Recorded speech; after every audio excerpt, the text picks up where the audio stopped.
حدیث پاک کې راځي کله چې الله رب العزت ابلیس لعنتی کو او راوي شړو نو د الله تعالی نه مهلت وغوښته نو الله پاک د قیامت پورې مهلت ورک نو ابلیس قسم وکړ او ویلی زما د ستا په عزت باندې قسم وی زه به تر هغه وخت پورې د بنیادم د زړه نه جدا نشم تر څو پورې چې په د کې روح او ساوي یعنی همیشه به دې ګمراه کوم نو الله رب العزت هم قسم اخوړ وعزتي وجلالي زما دې هم په خپل عزت او په خپل جلال باندې قسم وی چې تر څو پورې په د کې روح وي زبددنا توبه بند نکم د چې کلم توبه ماته وباسي زبد خپل بنده توبه قبلوم د توبه عزتمندو هر انسان نه ګناه کیږي خو باید انسان دی فورا الله پاک ته توبه وباسي د توبه متعلق یو ډېر عجيبه واقعا ذکر کومه د سلويختو قالو یو کس د الله نافرمانی کوله او به الله د توبه وستاغه معاف علامه ابن قدامه رحمه الله په خپل کتاب التوابین کې واقعا نقل کړی چې د حضرت موسی علیه السلام په زمانه کې سخت قحط راغی خلق راجم شو او حضرت موسی علیه السلام تراغل او عرض وکړو اے د الله رسوله ته د خپل رب نه دعا وغواړه چې په مونږ باندې باران راووري نو حضرت موسی علیه السلام د دوی سره سارا تروت تقریبا او یا زر نه زیات خلق دعای وغوښته چې الله په مونږ باندې باران راووري په مونږ خپل رحمت را نازل کړي او د شیرخوار بچو چارپیانو بوډاګانو په وجه باندې مونږ خپل رحم وکړي مونږ باندې خپل رحم وکړي مگر اسمان نورم صفا شو نورم تیز شو دعای د باران کولا نورم تیز شو نو حضرت موسی علیه السلام الله تعرض چې الله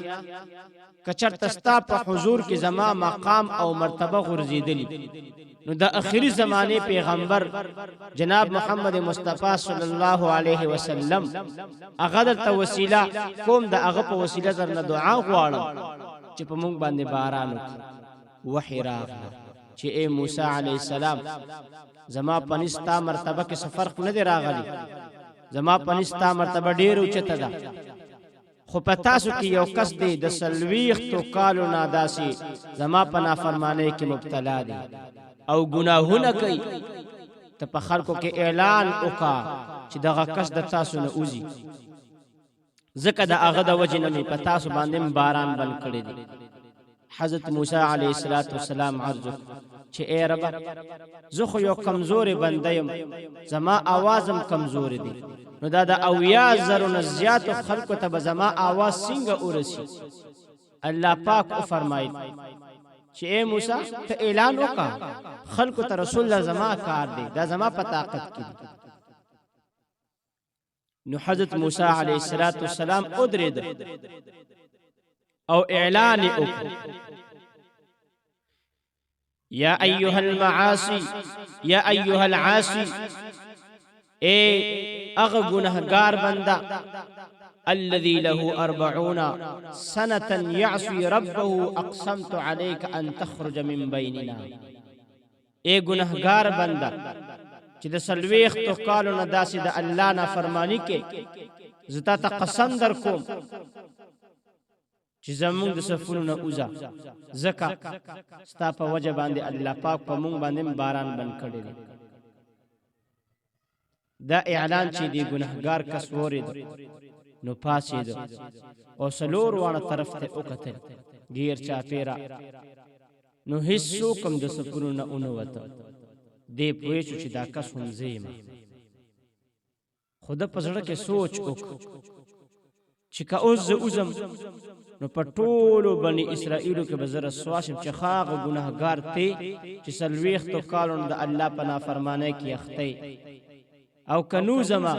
زما په وجه پټولو بني اسرائیلو باندې باران باندې نو کیناس او پسره صادر واچو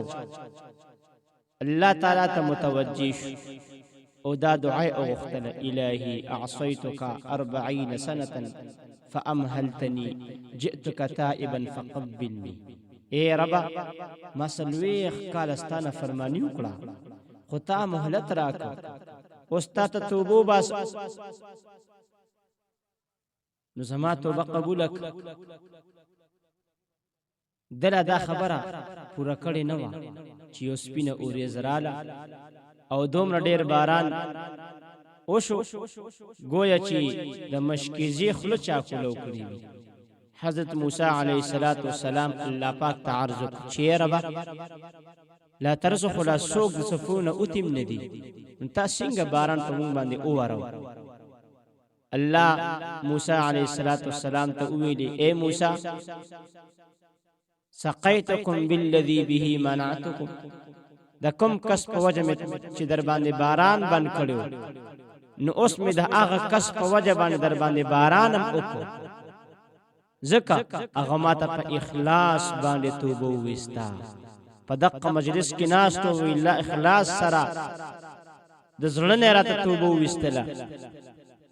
حضرت موسی علیه السلام الله جل جلاله ته عرض چې ربا دغه بنده خو ماته وخایا چې زه وګورم چې دا څوک دی چې دغه بنده د وجه ناول په موږ باران بند شو او بیا دې دغه بنده د وجه نه په موږ باندې باران مرور. الله ورته فرمایي ما فضحته حال معصيته فكيف افضحه وقد تاب. کله چې د زمانہ فرمانی کولا التمانه دې رسوا کړی نو چې اوسه ماته توبه وستله زما تابعدار بنده جوړ شو نو څنګه خلکو ته رسوا کا. محترم مسلمانانو ورونو تاسو ووریدو چې کم کس سلويخ کال د الله نه فرمانی کړی و خو چې په اخلاص سه توبه وستله نو الله فورا توبه قبول کړه او بیا یې د پردم وساتله چې په خلکو کې دې رسوا نشي په خلکو کې دې شرمنده نشي. دا د الله پاک احسان دی د الله پاک رحم دی. بیا د هغه انسان ګناهونه عزتمندو یو د دنیا عدالت یو د الله پاک عدالت په دې کې فرق دی. دا ډېر عجیب خبره ده په دې کې فرق دی. دا خبره وره عزتمندو